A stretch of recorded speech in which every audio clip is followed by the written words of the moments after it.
everybody, and welcome to another episode of the Board Game Mechanics. I'm Katie, and with me, as always, is... Hey guys, what's going on? It is Jason. I hope you all are surviving out there in this pandemic that we're experiencing. Thankfully, the posts about people playing the game Pandemic have died down because those were obnoxious. It was getting a little old. Completely excessive. It's like the board game dad joke. I mean, really. That's true. It probably was coming from a lot of board game dads, too. That is probably true. Around our house, days have started to blend together. I have no idea what the date is. I'm usually not sure what day of the week it is. I did change out of pajamas today, so I feel like that was a big accomplishment. And I did shower, so that's a twofer. Showering is good. Yeah. Yeah. In the pandemic craziness, Jason shaved off all his facial hair, and I bought like a rose gold wig off Amazon to start wearing around just because I feel like it. And you made me wear it too. I did make Jason wear it, and both my kids, and it's pretty hilarious. So we're just trying to get by. I saw a meme that was saying that after being under a stay-at-home order for a couple of weeks, they felt like Jack Nicholson's character in The Shining really wasn't that crazy, actually. He was doing fairly well. Yeah, I mean, all things considered, yes. Yeah, so I feel like the major event is like, hey, what are we going to have for lunch? What are we going to do for dinner? Like, that's the most exciting thing to our days for the most part. I mean, Jason and I are both still working, but working from home is very, very strange. At least for me, because I am a people person and I love the interaction. And so I get most, when I teach, I'm teaching based on facial cues and questions and discussion. And that is not really happening right now. Even though I try to set up Zoom chats with my students, like 2 of them show up. So I'm pretty much fed up with that. I'm just basically twiddling my thumbs until the semester is over. And I'll just give them all like B's or something and call it a day. Pass for everybody. That's right. There you go. That's my pandemic stimulus to all of you. Add it to your GPA. Got to do what you got to do. We're in unprecedented times. That's right. We're all just trying to make it. Yep. All right. I don't know. Do you have any funny banter? I feel like I did all the talking up here at the top. I don't have a bunch of funny banter. I normally don't carry this segment, so it's fine. Pretty okay. Okay, pretty okay. Let's move on to some pretty okay news.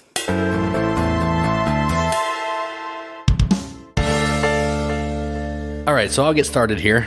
I have one thing. I didn't do a bunch of research on it, but the theme is cool to me, so I wanted to mention it. Yes, I'm talking about theme. Get off me. What? Who is this? The pandemic really has changed, Jason. So the game I want to talk about is a board game version of the movie They Live. It's called They Live, Assault on Station 54 or something like that. But the movie is called They Live. It's an old John Carpenter movie with Rowdy Roddy Piper as the big-time star. And there's a nice quote in there about chewing bubblegum and kicking some booty. And that's really the only thing that people know about that movie is that quote. But... yeah, I know nothing about this movie. Yeah, it's a John Carpenter movie, so I'm sure it's not something you want to watch. But the movie is about this guy who finds these magic sunglasses, that when he puts them on, he can see aliens that are living amongst the humans, and he can see all the subliminal messaging in like the commercials and the billboards and the propaganda and all that stuff. So it kind of like awakens him from his brainwashed sleep, or a electric sheep, I guess, whatever. So the game is essentially that. You're trying to figure out who is the alien or who are the aliens. And the only thing I know about this game, because it's the coolest part, is you get to put on some sunglasses and you can see things on the cards that not everybody can see. So it kind of has that main theme of the movie in the game, which is pretty neat. So is it like social deduction? Like you try to figure out who in the group are aliens, or is it like people on the game itself? I think it's a little bit of both. It looked like you can play where you don't know who anybody is and you have to figure it out. Or there's going to be like a secret trader or something like that in the middle, and you can like investigate and see some of their cards and get some clues or whatever. So if you're interested, go check it out. I didn't do a ton of research on it because pretty okay. And it's from Iconiq Studios. It has 12 days left, and it's $61 for the standard edition, which has a really cool name that has to do with bubblegum. So go check that out. They live. Yeah, the only part that interests me about this is Roddy Piper. Because he's awesome. Because he is awesome, and that was like the heyday in wrestling. I used to watch wrestling when he was wrestling with my dad all the time. So otherwise, it might be a pass. Honestly, he's not even really that great of an actor in it. It's okay. It's passable. But the movie's so like cheesy that it kind of works. Like I enjoy the movie. It's fun. So yeah. There have been some actual good actors come out of professional wrestling, but I don't know that Roddy Piper is one of them. He is not one of them. He Stone Cold is better than Roddy Piper, which could tell you something. Yeah. That's saying something. Okay, so on to another game that I am not interested in. But I think it's something that a lot of other people might be interested in because it's based on a video game. And I've seen some of these pop up, and it is Wolfenstein The Board Game. And I used to work in a video store. I've worked in several video stores, actually. And I used to rent out this video game. And I know a lot of people really like it. It has like the Nazi kind of butt-kicking theme to it. And so the board game is no exception. It's a cooperative dungeon crawl. And actually, like, it really has like a nice setup for the dungeon. There's walls and doors and everything in there where you're laying the tiles. It is like heavily kind of miniatured, but I mean, I feel like that's what you expect with this kind of a cooperative combat-based game. But if you like that video game and you're like, man, this would be a cool board game, here it is. So that's Wolfenstein The Board Game. There's 10 days left on that on Kickstarter. And the basic edition is $120. But that's because you get a lot of plastic with that one. Yeah, I'm sure people like this. Have you played this video game? Yeah, I played Wolfenstein a lot. I think I actually played it, maybe it's the wrong game, but I played something like this on the computer back when we were wee little lads. I don't know. Like, you have to be quiet also, because, like, the guards can... I don't know. You're, like, sneaking... I think what I played was Castle Wolfenstein or something like that. Yes. Yeah, it's like set in Castle Wolfenstein, and then you're, like, beating up Nazis. Yes. Yep, that sounds correct. Okay. Well, this is the board game. Another game that I thought was interesting, but I would probably not play it because I don't solo game. But I know a lot of our listeners do solo game. And since I like to read and do other things, I feel like Jason should also solo game more. And this game is called the Ratcatcher.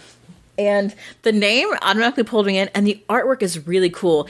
It kind of has this, like, gothic, black and white, kind of almost Edward Gorey-esque look to it a little bit. But you are a rat catcher in the kingdom of Brie, and you have to save the magical cheese from this plague of rats, which I think that the premise is hilariously amazing. And so it's like this adventure game where you go through as a rat catcher. You are trying to collect the magic cheese. You are trying to then take out a bunch of rats. Tiles are being laid out in the township, so it can be expanding. It's kind of like build, because as you go, as you move up, you can then customize your rat catcher. There are different rats that do different types of things, attack in different ways. And like, it has really great components for a solo game. It's not chintzy at all. The tiles, it's tiles that you're laying out I think they're cards, but they look awfully thick, that are laid out for you to take your actions on. Again, the artwork is super cool, and there's there's blue cheese tokens to simulate the magical cheese, and then there are shaped rat meeples. That's right, shaped meeples, everybody. You know that's my weakness. It seems kind of cool. I actually would maybe play this if I ever solo gamed, but I just really don't. Because I'm like a super extrovert, and I just always want people. I would pick up a solo game and be like, you know what? I want to ask someone if they want to play this with me, and that defeats the whole point of a solo game.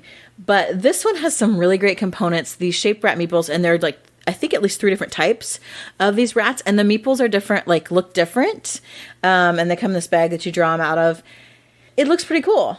And so there's 24 days left on Kickstarter if you want to go check that out. If you're a solo gamer, if you like those kind of adventuring games, if you like that kind of gothic-ish artwork, because really, I don't know that it's exactly based on the fairy tale of the Pied Piper of Hamelin, but that story is actually pretty creeptastic if you go to the original story of it. And so it does have like kind of a creepy vibe, but it's still like, I think, fun enough that, you know, it's the kingdom of Brie and you're getting magical cheese and it's like blue cheese, like it's just cool. So 24 days left on that Kickstarter, and the base game, which comes with those shaped meatballs, is only $42. So I feel like that's a pretty good deal. So that is the Ratcatcher. Yeah, it does sound kind of neat. I don't know, I just worry. Sometimes solo games are just like dungeon crawls, and that's not my thing. But this doesn't sound like that, which... I mean, cool. I think there's some of the idea of it that you are like you're attacking rats. So yeah, there's combat, and the part of like dungeon crawl where you can like customize your character, and as it goes, it kind of, you can get more different powers and stuff like that. So there is a similarity, I think, in that.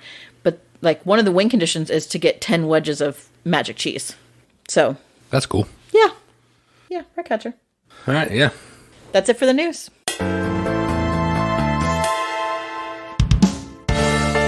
All right, we're struggling a little in games played because, and I will admit it's my fault, because yes, I do like to play board games, but like right now we're playing a legacy, you know, the Clank Legacy game, so that's the same game over and over again. I'm still playing a lot of Consulting Detective, my last case in the very first game, and so I just keep playing that over and over again. And so then when we play games like with my sister or my sister-in-law, you know, they like to play some of the same games because they're kind of new to the hobby. So since we try to talk about games we haven't talked about all the time, it's a little slim on the ground. So Jason actually did do some solo plays this week to try and help y'all out.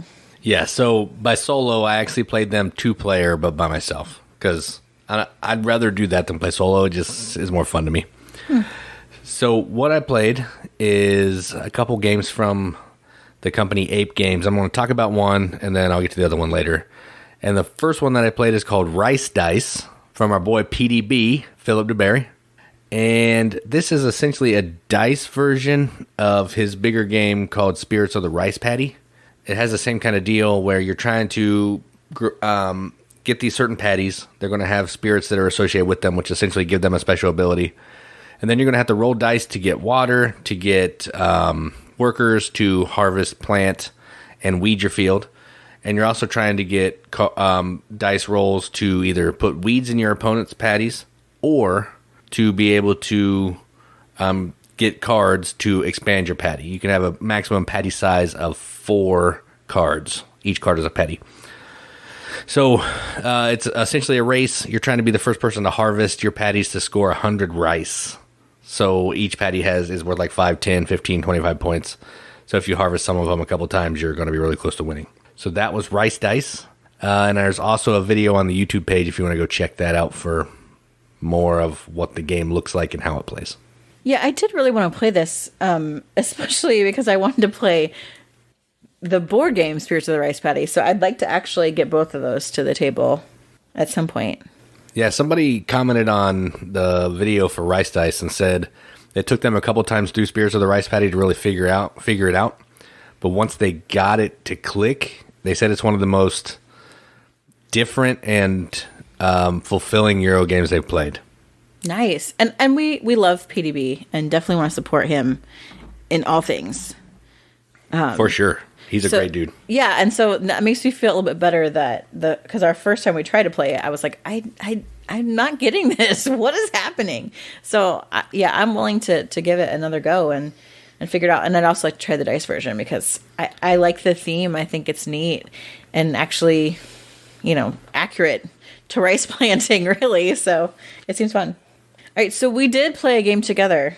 Our our new hotness buddy brought over some games for us to try during quarantine. So we had like a little trade, and we tried a Feast for Odin, which I had never played before. We have played several by Uwe. His latest stuff I am not a fan of because he's doing all this spatial manipulation crap.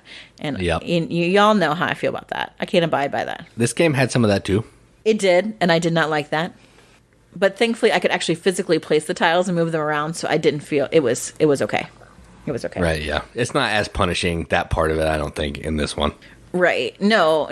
And I felt like that was better. So if you're unfamiliar with Feast for Odin, it is like a lot of boards. There are a lot of boards. So you have some Vikings, I would imagine. You have your own group of Vikings, and you're trying to send them out to, like, just live. Like pillage and raid and plunder. Well, they can pillage and raid. They can go exploring like Vikings did. I can't say do. You also need to be able. I mean, they might still do it. I don't know how many actual legit Vikings we have around. That's true. I'm just saying. Did/do maybe, I don't know. If you're a Viking and you're listening to this and you're out there pillaging, let us know on the Facebook page, and that'll stand corrected. You have to be able to feed your people in Uwe fashion. So you can hunt or collect food. You can have animals that can then give you food and or like other kinds of goods. And so you're going to use certain types of goods to either feed your people or use the goods to try and start filling up these like land areas that you have. So you have one on your player board, and you can fill it up to get income. You can also fill up these spaces to block some negative points. You can get other like spaces, like for new lands to explore, or like different housing type places that you can also put these items to give you points, to give you resources, and to ultimately block negative points. Just a lot of stuff going on, but at its heart, worker placement, resource management kind of thing, right? Yeah, it's worker placement with like 63 spaces. It is. There are a lot that you can go to. It's intense. I mean, for two people, obviously, but still. Yeah. I liked it. I still don't know if I like it better than Le Havre or Agricola, but it was enjoyable. And I think knowing what I know about it now, I would have played the 7 rounds instead of the 6, because then you'd actually have more time to put more stuff on your boards. Yeah, when we first started, I was like, there's no way I'll ever be able to fill up my home board. So I'm not going to try and I'm not going to explore. I'm not going to get a house. I'm not going to do any of that because it's just going to be overwhelming. And I did. I felt a lot of the game was overwhelming. I'm just like, how do I get what I need? Okay, well, that's the best I can do. And so it was okay. I would play it again, but I think I like Agricola better. I think Agricola scratches the same itch for me in a way that I like better. Yeah, I agree. Feast for Odin. I like punishing games, but I felt like this one, it took forever to explain, forever to learn, because there's like 9,000 different spaces you can go to. Uwe's rule books are garbage, in my opinion. And then once I learned it, then I had to explain it, which takes 30 more minutes. So it's just a lot of fiddly rules for a game that's really not even that complicated. So, right. Yeah. Even then, and then you have all these cards for occupations, which are cool, but then you have to have a whole separate book to explain all the occupations, because I feel like the symbology is not as straightforward as it probably should be. Yeah, I agree. So, yeah, I mean, Feast for Odin, it was pretty okay. Yeah, it was fine. I mean, I didn't hate it. Right. I also didn't love it either. Yeah, I don't think we need to own this one. I agree. So, going on to another solo game that I did while you were probably reading or doing something. Who knows? And this is another game from Ape Games, and I also did a video for this. It's actually going to be going on Kickstarter, I think, later this month or maybe early next month. I'm not 100% sure. They didn't have a date. So this game is called Island Siege. Island Siege? That game came out in 2013. Why are they hitting Kickstarter again? Great question. It's an anniversary edition, in case anybody had that question. So this new version is a reimplementation of the old version. The old version was 2 players. This one can now play up to 4. And this one is also going to come with 3 expansions or like, I don't know, modules. They don't add a ton, but more cards and a couple extra boards. And what you're doing in this game is you're basically trying to race to be either the first person to get $20 or coins or gold, whatever the monetary is, and or get all of your colonists from your colonial board out to forts and or buildings and or ships. And if you can do that at the start of your turn, you have $20 or you have all your people gone, you win the game. To do that, you're going to do one of a couple actions on your turn. You can draw some cards, you can move some of your people to a building, or you can attack the other player to get some of their colonists that they have out on buildings back to their colonial board to keep them in check so they're farther away from winning. It's a pretty straightforward game, plays in about 30-40 minutes, at least at my solo 2-player experience. It might take longer than that with somebody actually making real decisions. So yeah, Island Siege Anniversary Edition. Check out the video, and when it goes on Kickstarter, if you want to know more information, there'll be a link to that in the video description. Do you think I would like this game? You might. Yeah, it's pretty fun. Like, you're just building buildings and rolling some dice for some attacking. It's not bad. It's a Euro game with a little bit of combat, essentially. Okay, because it's a pirate theme. I do like pirates, but just the name Island Siege makes it seem like it's a lot about fighting, and I don't know that I want that. It really does seem like that, and honestly, if you don't fight, you're going to lose the game because the other person's just going to win by getting their people out. So you have to fight, but it's not all that. There's other strategy around the game as well. Okay, interesting. Yeah, it's enjoyable. It's enjoyable. Sounds good, and that's really pretty much all we've played.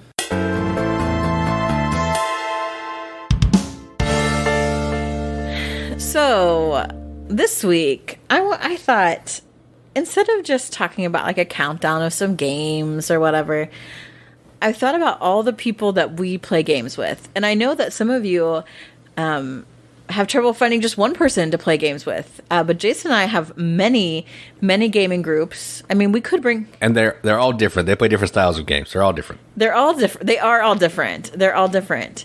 And part of that is because we are like the... We're like proselytizing for board gaming, but I guess in a nice. I told Jason, like, there's a couple ways to look at this. We either are like the Mormon Jehovah's Witness doorstep equivalent of board game. We carry games in our backpack and ride our little bikes around. Yes, with our ties and our straw hats, or we're like drug dealers that are like, hey, you need to check this out. But a nicer way, I think, to say it is we have kind of particular ways that we seduce people into becoming board gamers. Seduction. See, you have to go make it weird. I said it nice. You did. Yeah, but it's got to be weird. Pretty okay. Yeah, I know. You got to make it weird. So we have so many gaming groups, and everywhere we go, we just kind of bring people into the board gaming hobby. And they're at different levels for sure. But in all of our years of our board game seduction, we have some pretty, I don't want to say hard and fast rules, but we have some pretty tried and true ways that we bring people over to the dark side. And in the dark side, we have board games and cookies. So, Jason, what is one way that we get people into board games? All right, so one way that we like to seduce people, seduction. Stop it. Into playing video games. We don't play video games. Board games is with a quirky theme or a theme that everybody can recognize. So an accessible theme. By using games. That's what you Yes, say. by using games. So like say there's a famous painter who had an afro. and he had a show on PBS. And he liked to make happy little trees and all that stuff. Who is that? Who are you talking about? Maybe his name was Bob Ross. Oh. So say there was a game about this guy named Bob Ross, and he liked to chill. We might bring that game out to people who would be familiar with Bob Ross and think, wow, I'd play a game about Bob Ross. That's silly and weird. let's give that a try. And then they'd realize, hey, this is actually a pretty solid game with a really weird and peaceful theme. So that's kind of what we're talking about with quirky and accessible themes. Yeah, another game that we've had success with, and this is what usually happens. So people will say, hey, you want to come over and hang out? Or why don't you guys come over for dinner? And we'll invite a couple other families. Or, hey, let's all get together. And sometimes they'll say, oh, yeah, you guys play board games, don't you? Why don't you bring a couple board games? Or, oh, mistake number one. Yeah, asking. That's the first. That's the fatal flaw. Or they'll say, hey, well, let's come over and hang out. And we'll say, oh, well, we have some board games if you guys, want to do that. And they'll say, oh, yeah, sure. Because people aren't usually anti-board game. So we have this strategy. Because when they first come over, you first go over and they suggest board games. You got to hook them, right? So with this quirky theme, you can bring out Bob Ross because no one can resist the fro and the happy trees. Or we also like to bring out a game called Bring Out Your Dead, which people think is crazy. Like, it's a game about death, and there's little tiny coffins. And it's like morbid, but still silly. And it kind of calls back to Monty Python a little bit. So that gets people's humor going. And people really dig it. And it's not a super complex game, really, at its heart. And you're always watching what other players are doing because you're like trying to get your family onto the cart. So Bring Out Your Dead with this kind of like kooky theme has seduced the masses on more than one occasion. Yeah, I mean, there's something that people seem to enjoy about taking their family members and either throwing them into the river or burying them in a plot. I mean, right. A lot of our church gaming group seem to get too much of a kick out of this. So I don't know if that should be good, if that's good, or if that should be worrisome. Right, that they're kind of morbid. Yeah. So speaking of our church group, another theme that works really well is a theme of demons. No, don't say that. That you get. I mean, none of them will ever listen to our podcast, but... Right, yes. But another quirky, weird theme is like this demon that is trying to recruit human souls to come work for them in the underworld. And that game would be Demon Worker. And Joel made fun of this game like ad nauseum, but again, like he mentioned before, it's Demon Worker, and it seems terrible. Like, oh, I'm gonna play Beelzebub, but it's like like cutesy cartoon artwork. Like if My Little Pony creators made a cartoon about demons, it would look like this board game. Like, it's adorable, and everything's really super abstract too. So you don't feel like you're like making goat sacrifices or anything. Like, it's not about that at all. Right. When you go like take the souls from the humans, you get these little tokens or little smiley faces to signify that you ate their soul. Like it's interesting, it's silly, but like if you're it's a really simple game, and you can play it in like 35 minutes. So you can say, hey, I have this really weird theme about being like Beelzebub and Satan. They're like, huh? And then you bring it out and they're like, this is really silly and weird. And then you get your teeth in them. You get your teeth in them, and they're hooked at that point. I think it's claws, not teeth, honey. I was being a demon. Oh, okay. They still have claws, too. That's true. You're right. Moving on. My metaphors are not good. They're all mixed up. Leave the words. Leave the words to me. Another way that we like strategically pick games is we look for games that have little downtime, or where players are it's like simultaneous kind of action where people are always doing something on other people's turn. Your turn depends on what someone else does, so you're watching carefully. For example, like Bohnanza. There is one person who is taking the beans and planting the beans, but then they have beans that they have to do something with from the draw pile. And so on every other person's turn, you're saying, okay, do I want those beans? Can I make a trade? Will they trade with me? Like, there's that kind of social thing that happens on every turn. So you're always involved, not just on your turn. And for people who are new to board games or new to that idea of board games, keeping them engaged at all times is really key, because once you see people start like to get bored or like start messing on their phone or like wander off, you've totally lost them. So a great way to keep them engaged is something like a game like Bohnanza, where you're always involved in a turn. Yeah, another game that's worked pretty well that has that same kind of deal where you are actually doing something on everybody's turn is Dice Forge. So on every player's turn, you're going to be rolling your dice and collecting resources and or gold and or points. So even though it's not your turn, you're still doing something. You're moving some tracks around. You're trying to figure out, what you're going to do on your turn with all your newfound wealth. And so, your turn takes 12 seconds. But if you're doing something on everybody else's turn, it makes it feel like you're playing more of the game than just sitting there hanging out on your phone or what have you. Yeah, and another one that I think everyone has really enjoyed is Quacks of Quedlinburg. And that, as they should. Well, right. The game is awesome. Number one, but the fact that everyone is taking a turn at the same time, so you are working on your board, you're hearing people around you be like, oh, I'm at 5, oh yeah, I drew out a green one, and you're also doing your thing and working on your pot and seeing where you're going and making choices. That makes that game really great because everyone is always involved doing something. Also, another thing about Quacks that makes it a great game to start seducing people into board games is the push your luck element.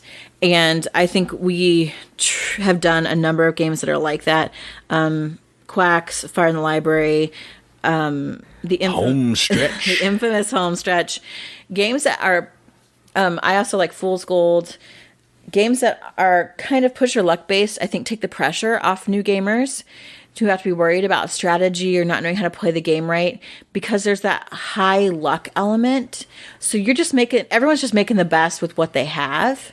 And that lets them feel competitive with experienced gamers. So I think that's another really great way to start sinking your claws into those little newbies who have never played games before. The push your luck element, as well as games where everyone's doing something at the same time, or there's little downtime between turns. Right. And if people are playing with me, they're going to win, so they can always count on that. Well, there's that. All right, so the next thing that we do that has worked pretty well is we find games that have minimal rules or simple turn sequences. So a lot of people who we started playing games with at like church camp or people who go to our church, they don't play a ton of games. They may play some party games. They might play Monopoly, Clue, those normal types of games that everybody plays. So we want to make sure that we can bring out a game. It draws them in, maybe using some of the other two criteria that we've already talked about, and we don't have to explain it to them for 47 minutes. Right. So we can sit down and say, hey, you're going to have these cards. You're going to play one of these cards. You're going to do this thing, and then you're going to just be done. So one of the games that works well for this, and I know it works well because it's worked at church camp, so that's like my bar kind of for some of these, and that's Century Spice Road. So everybody knows Century who listens to our podcast probably, but if you don't, it's a card game where you're trying to get these different color resource cubes, and you're trying to convert these resource cubes into better cubes to fulfill these contracts, which need specific colors of cubes. And on your turn, you're going to either play a card, fulfill a contract, or pick up your cards. That's it. So there's one thing you do on your turn out of 3 things, and then that's it. It's easy to teach. It's easy to show everybody what the cubes are, how they upgrade, and all that. Super simple game, but very fun. So Century Spice Road. Yeah, because when you go into a bunch of rules, people's eyes start glazing over. They're like, I'll never remember this. Or they'll say, oh, this seems really hard and complicated. And even if the game's not, because they don't know any better. Right, because there's more than four rules. Right. They grew up playing Monopoly and Clue, so they never had to have those rules really explained to them. So the idea of more than like 4 rules just overwhelms them at first. So you got to start out in the shallow end of the pool. Splendor is also a game that's a lot like that. I think another thing that works for Splendor is that it's really tactile. And I love picking up those poker chips.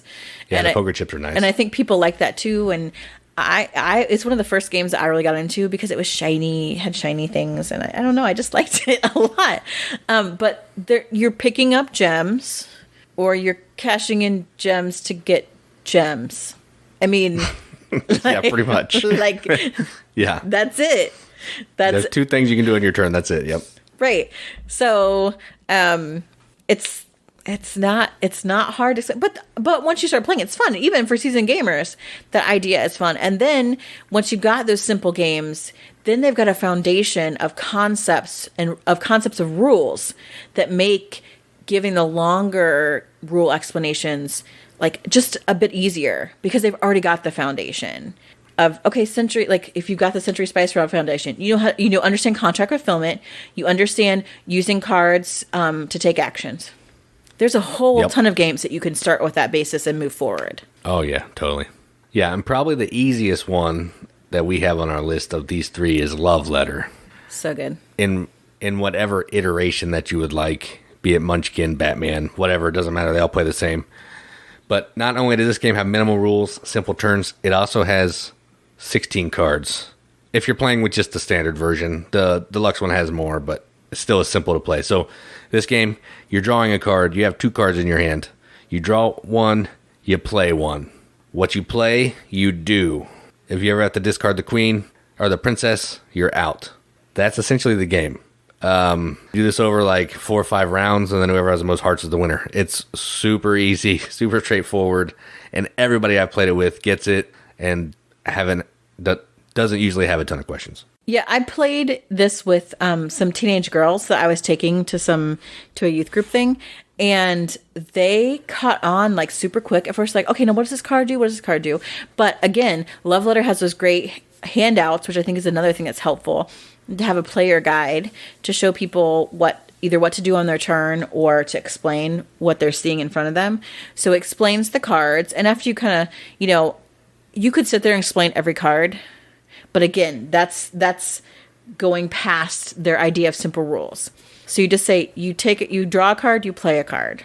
And here's a handout with what the cards are and what they do.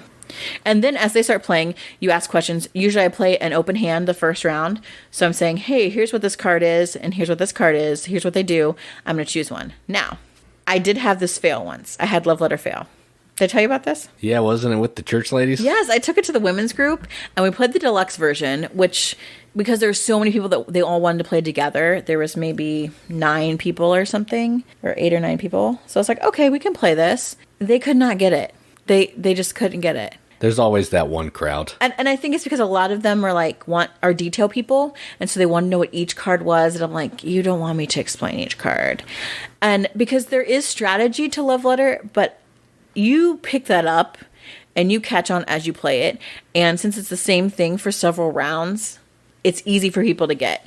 So I won't say that Love Letter's fail proof, but it's pretty close. Yeah, it's like 95% success rate. Yeah. I probably just taught it badly. I could have done better. Then maybe it would have worked. I mean, you draw a card, you play a card. There, you taught the game. Well, that's what I thought I did, but I mean, that's it. That's all you gotta say. And the final way, and one of my favorite ways, and this is probably what still seduces me about board games, is we like to bring out games with pretty artwork.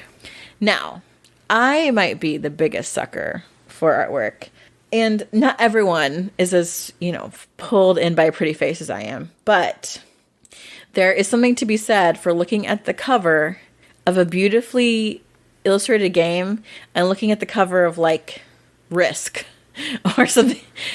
Like when you are really into gaming like us, you can get those really ugly heavy Euros that are all like orangey yellow and have big white dudes. Those are gorgeous. Those are gorgeous. You're delusional.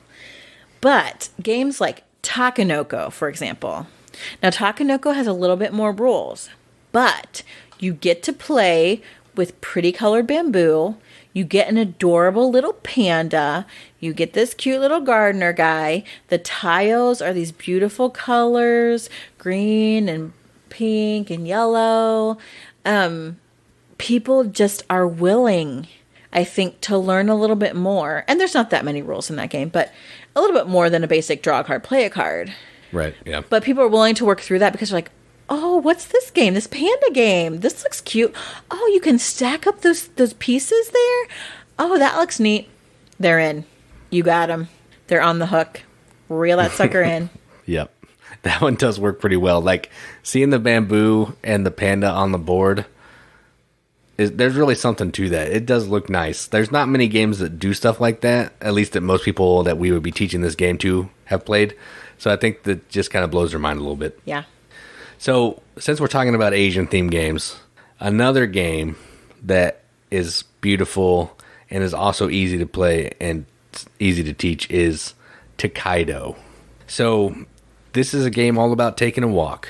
You're just taking a walk, trying to meet some people, go to the hot springs, eat some food, get some souvenirs. Paintings. Yeah, do some painting. Maybe go to the temple and do a little worshiping, because what else you got to do? You're just taking a walk. But the game's gorgeous. It's all really beautiful pictures of the characters.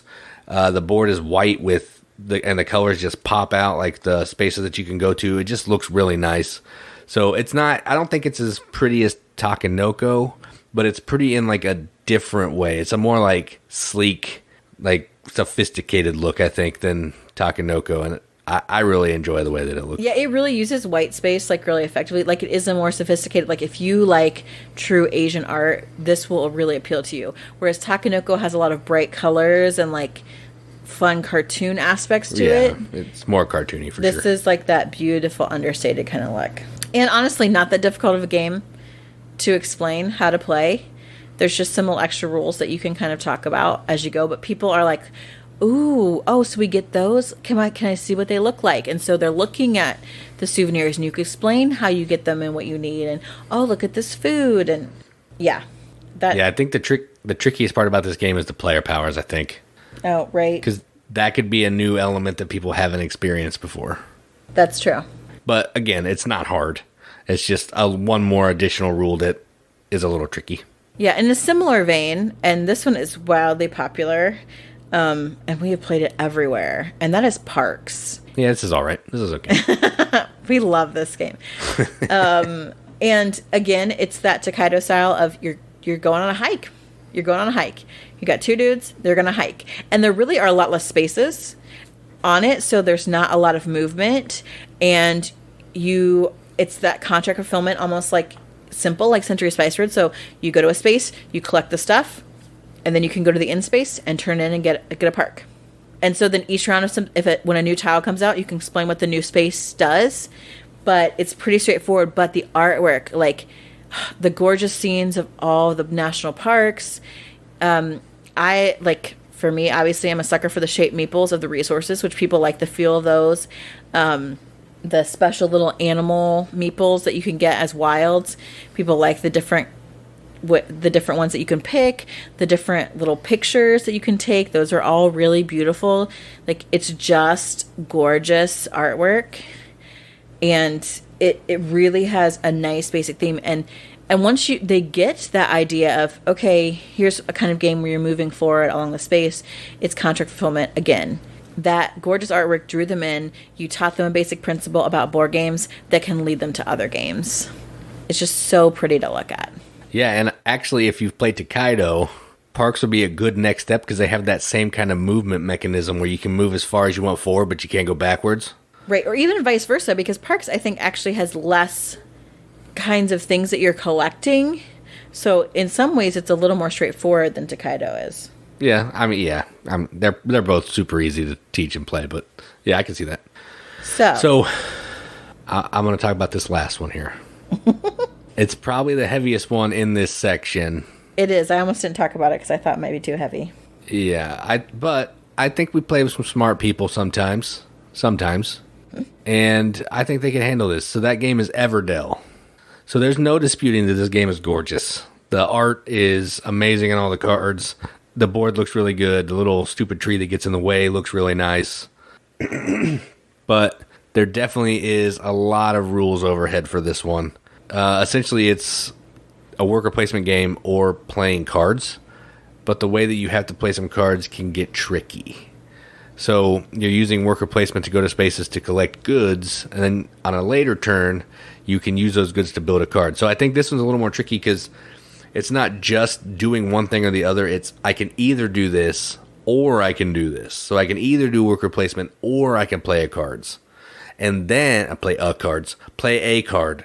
Or then I can pass and go into a different season while everybody else is on the same season and I have extra workers but I free up some spaces, so it's trickier to teach. It's still not difficult by any stretch of the imagination. We have played this with people who don't play a ton of games, and it went over well.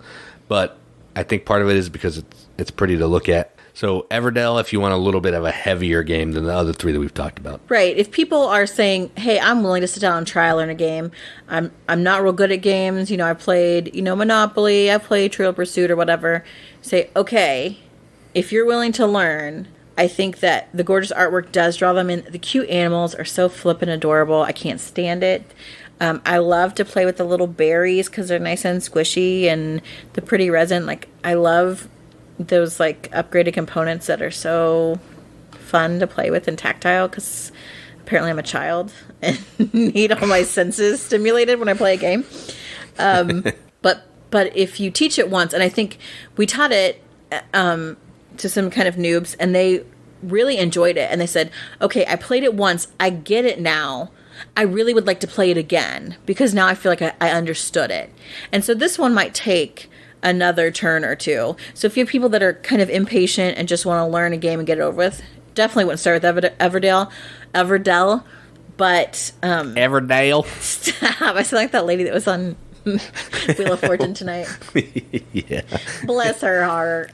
My husband Clyde, my son Clyde, my brother Clyde, our dog Clyde, his dad Clyde.